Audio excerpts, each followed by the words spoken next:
सच में 1 साल के अंदर गिर जाएगी सरकार, राहुल गांधी का चौंकाने वाला दावा। भारतीय राजनीति में बयानबाजी कोई नई बात नहीं, लेकिन जब बात विपक्ष के नेता और कांग्रेस सांसद राहुल गांधी की हो तो उनके हर शब्द पर राजनीतिक हलकों में जोरदार बहस शुरू हो जाती है। एक कार्यक्रम में दिए गए बयान ने एक बार फिर से सियासी तापमान को बढ़ा दिया।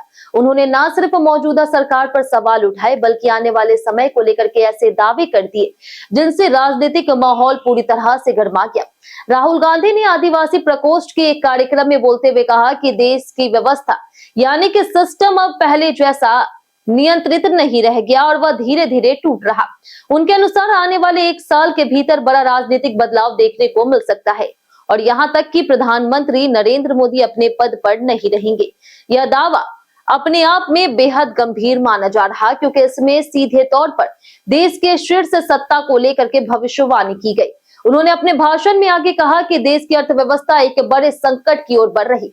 राहुल गांधी ने इसे भयंकर आर्थिक सुनामी करार देते हुए कहा कि सरकार ने आर्थिक सुरक्षा के उन ढांचों को कमजोर कर दिया है जो देश को स्थिर रखते हैं। उनके मुताबिक आने वाले समय में ऐसा आर्थिक दबाव बन सकता है जिसे आम जनता ने पहले कभी महसूस नहीं किया होगा।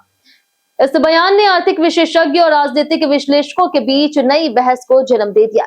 राहुल गांधी ने अपने भाषण में सिर्फ आर्थिक मुद्दों तक ही बात सीमित नहीं रखी, बल्कि उन्होंने संस्थागत ढांचे पर भी गंभीर आरोप लगाए। उन्होंने दावा किया कि अब सरकार के भीतर संस्थागत विद्रोह जैसी स्थिति बन गई है। उनके अनुसार उन्हें चुनाव आयोग से जुड़े लोगों, खुफिया तंत्र के अधिकारियों और यहां तक कि न्यायपालिका से जुड़े कुछ लोगों के संदेश मिल रहे, जिससे यह संकेत मिलता है कि अंदरूनी असंतोष बढ़ रहा।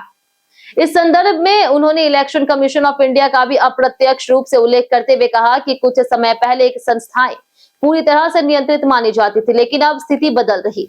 यह बयान भी राजनीतिक गलियारों में चर्चा का विषय बन गया, क्योंकि चुनाव आयोग देश की लोकतांत्रिक प्रक्रिया का सबसे महत्वपूर्ण स्तंभ माना जाता है। इस बीच राहुल गांधी ने यह भी कहा कि मौजूदा परिस्थितियों में जनता का दबाव इतना बढ़ सकता है कि सरकार को असाधारण कदम उठाने पड़ सकते हैं, यहां तक कि आपातकाल जैसी स्थिति की आशंका भी जताई। उनका इशारा 1975 के इमरजेंसी जैसे दौर की तरफ था, जिसने भारत की राजनीति में गहरी छाप छोड़ी थी। अपने संबोधन के दौरान उन्होंने ये भी दावा किया कि जब वो प्रधानमंत्री से मिलते हैं तो संवाद में पारदर्शिता की कमी महसूस करते। उन्होंने कहा कि प्रधानमंत्री उनसे आंख मिलाकर के बातचीत नहीं कर पाते, जिससे राजनीतिक टकराव और बढ़ गया। वहीं सरकार की ओर से इस बयान पर अभी तक कोई तीखी प्रतिक्रिया तो नहीं आई, लेकिन राजनीतिक विश्लेषकों का मानना है कि आने वाले दिनों में इस पर बड़ा विवाद खड़ा हो सकता है। गृह मंत्री अमित शाह जैसे शीर्ष नेताओं की प्रतिक्रिया भी इस बहस को और तेज कर सकती। कुल मिलाकर के राहुल गांधी के इस बयान ने एक बार फिर भारतीय राजनीति में हलचल मचा दी। एक तरफ विपक्ष इसे लोकतंत्र की स्थिति पर गंभीर चेतावनी बता रहा, तो दूसरी तरफ सत्ता पक्ष इसे राजनीतिक बयानबाजी और अतिशयोक्ति करार दे सकता है। अब देखना यह होगा कि आने वाले दिनों में यह सियासी भूचाल किस दिशा में जाता है और क्या सच में यह बयान सिर्फ राजनीतिक शोर है या किसी बदलाव का संकेत। हमें कमेंट में अपनी राय जरूर बताएं।